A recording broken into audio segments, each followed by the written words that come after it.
दीनानंद मंगेशकर रुग्णालयात 6 वर्षीय प्रियांशी बागडे हिचा डोळ्याच्या शस्त्रक्रिया दरम्यान मृत्यू झाल्याच्या प्रकरणावरून रुग्णालय प्रशासनाविरोधात पुणे शहर शिवसेना वैद्यकीय मदत कक्षाने आक्रमक भूमिका घेत निदर्शने केली आहेत। रुग्णालय प्रशासन व डॉक्टरांच्या हलगर्जी कारभाराबाबत संताप व्यक्त करत रुग्णालयासमोर तीव्र निदर्शने केली।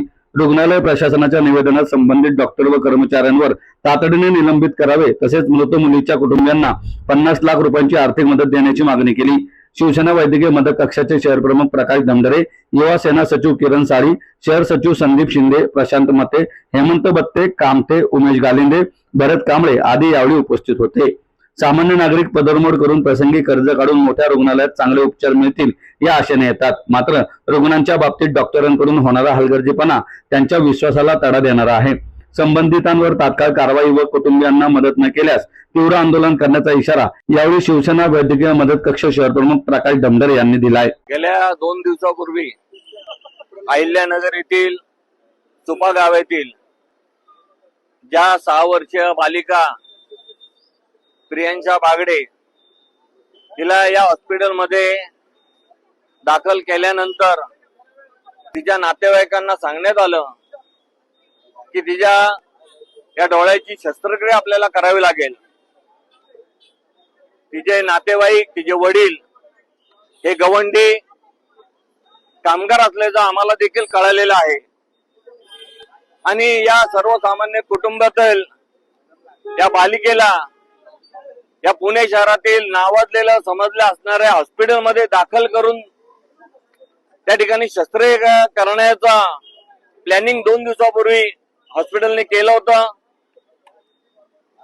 तिला शस्त्रक्रिया नेत असताना ती आनंदी आणि बोलत होती, परंतु आतमध्ये गेल्यानंतर अशी काय घटना घडली की त्या बालिकेच्या नातेवाईकांना बाहेर येऊन त्यांना सांगण्यात आलं की ती अतिशय सिरियस झालेली आहे, तिला आयसीयू मध्ये दाखल करावं लागेल। बिचारे नातेवाईक हातबल होऊन त्यांनी देखील त्यांना होकार दिला। कदाचित ती आतमध्ये ऑपरेशन थिएटर मध्येच गेली असावी असा आम्हाला अंदाज वाटतोय आणि नातेवाईकांना त्यांनी सांगितलं किंवा आयसीयू मध्ये तिला ऍडमिट करावं लागेल। नातेवाईकांनी होकार दिल्यानंतर आयसीयू मध्ये नेलं। आयसीयू मध्ये नेल्यानंतर ती ज्या मृत्यूमुखी पडली, मग हा सावळा गोंधळ त्या हॉस्पिटलच्या डॉक्टरांचा आहे, त्या स्टाफचा आहे। त्यांनी जर आतमध्येच काही घटना घडली असेल दुर्दैवी तर नातेवाईकांना तसं सांगितलं गेलं पाहिजे होतं। नातेवाईकांना त्यांनी अंधारात ठेवलं आणि तिला अचानक मृत्यू असं घोषित करण्यात आलं। आज ज्या नातेवाईकांवरती हा प्रसंग घडलाय या नातेवाईकांची काय अवस्था झाली असेल। मग असा ओंगाळ कारभार जर या हॉस्पिटलमध्ये सातत्याने घडत असेल, मागच्या 2 महिन्यापूर्वीच एका प्रतिष्ठित आमदाराच्या बाबतीत देखील अशीच घटना घडली होती। त्या आमदारांनी देखील 2-3 दिवस हॉस्पिटलमध्ये तगादा लावला, परंतु त्यांना देखील त्यांनी काटछाट देऊन तो देखील विषय त्यांनी तसाच थांबवला। आता त्यांनी नातेवाईकांना कारण दिलेलं आहे, वैद्यकीय अहवाल आल्यानंतर आपण त्या जबाबदारीवरती कारवाई करू। पण आम्हाला तरी आज असं वाटतंय की जी वैद्यकीय त्यांना जो अहवाल येणार आहे तो काही 2 दिवसात येणार नाही, किमान त्याला 2 ते 3 महिने लागतील।